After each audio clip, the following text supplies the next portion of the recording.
Они, в прямом смысле, раздражаются из-за разговоров по-грузински, а по-мигрельски не так уж.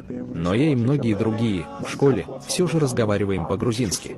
Мы не знаем русского языка, и что нам делать? А когда бывают концерты и у нас есть какие-то выступления, тогда по просьбе учителей, мы по-грузински громко не разговариваем. После запрета грузиноязычного образования в Абхазии, известная абхазская националистка Наира Амалия выступила с новой инициативой о том, что надо закрыть и те 19 школ, где сегодня учатся грузинские дети на русском языке.